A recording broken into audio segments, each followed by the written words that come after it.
Welcome to the Wacky News for the week ending November the 23rd, 2012. Days before he was to be euthanized at a South Carolina animal shelter, Rusty and Cathal Ewing adopted Tank, a 7-month-old, 68-pound boxer mastiff mixed rescue dog. Tank returned the favor Sunday morning when he woke up the Indian Trail, North Carolina couple to alert them to a fire in their home. Luckily, the fire department was able to contain the fire to the laundry room. Russell said they have insurance, but they are most thankful for Tank for saving their lives. What is it with people in Florida and Thanksgiving turkeys? In Gulf Breeze, 2 teens shot and killed a neighbor's 30-pound pet turkey, Tom, with a bow and arrow for their Thanksgiving dinner. They were charged with armed burglary, armed trespassing, theft of livestock, and animal cruelty. Tom's owner, Krista Capone, said he was special because he was so friendly and that he was more like a family dog than a turkey. And then in Ocala, thieves stole Joyce Romer's 12.5-pound turkey from her freezer in the garage. Romer says she asked her husband to get the turkey from the freezer so she could start defrosting it for their Thanksgiving dinner. When he came back into the house, he asked her, "Where'd you put the thing?" She went and checked the freezer, but there was no bird.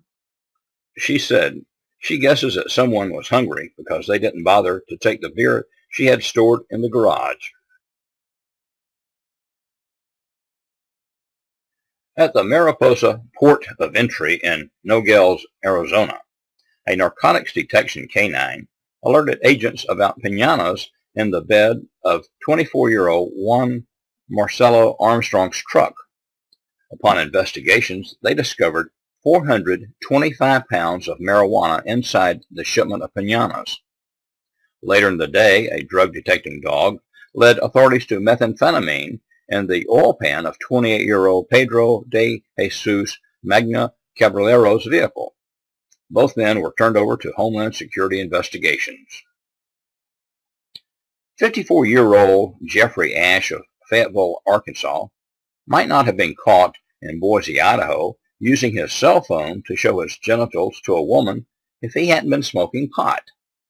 While police were investigating the woman's complaint, they noticed a strong odor of marijuana coming from his motel room.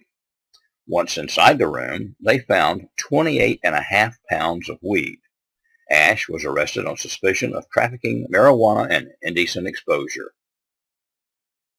In Hickory, North Carolina, the staff at the Resurrection International Church called police to come and to remove 46-year-old James Kimry, Jr. of Durham, from the church Saturday afternoon after he had asked to spend the night there. Sunday morning, he was found naked in a restroom stall. Police believe he re-entered the church through the roof, but apparently took off his clothes because he couldn't get through a gap between a ventilation duct and the framework. He then fell through the ceiling and into a conference room. Kimry is being held on a $1,200 security bond. In Minnesota, while working on the roof of the Streams County Jail, a 43-year-old St. Cloud man got into an argument with a 23-year-old fellow worker and hit him in the head with a rake used for spreading rocks. He didn't have far to go to jail after he was arrested for second-degree assault. The 23-year-old suffered a cut to his forehead and had a tooth knocked out. Both men were temporary employees of the company hired to re-roof the jail. A 37-year-old woman in Stockholm, Sweden, was arrested for necrophilia after investigators found about 100 skeleton parts, which included 6 skulls and a backbone. They also found a CD titled My Necrophilia and photographs of a woman kissing and hugging the skulls. The prosecutor suspects the woman of using the remains in sexual situations. The woman was charged with violating the peace of the deceased, but she denies the charges, claiming she collected the bones out of historical interest. This story is just coming out of Russia. In Moscow, a woman who is described as a devout Pentecostal Christian and has a psychiatric record was so distraught when her husband died of natural causes in 2009 that she kept his body in a bed in her apartment with her 5 children, believing that he was bound to resurrect, and she asked her kids to talk to him and feed him. Then this July, when the family was moving to a new apartment, 2 of the children put Dad in a plastic bag and dumped him into a dumpster. In Galveston, Texas, a man, 32-year-old Jacques Quinn, has been sentenced to 20 years behind bars for biting his female roommate's arm as he argued with her while intoxicated. Jurors convicted Quinn of felony assault causing bodily injury. Records show Quinn has more than a dozen convictions for assault, theft, and drug possession. Quinn's attorney argued that someone slipped narcotics into his drink.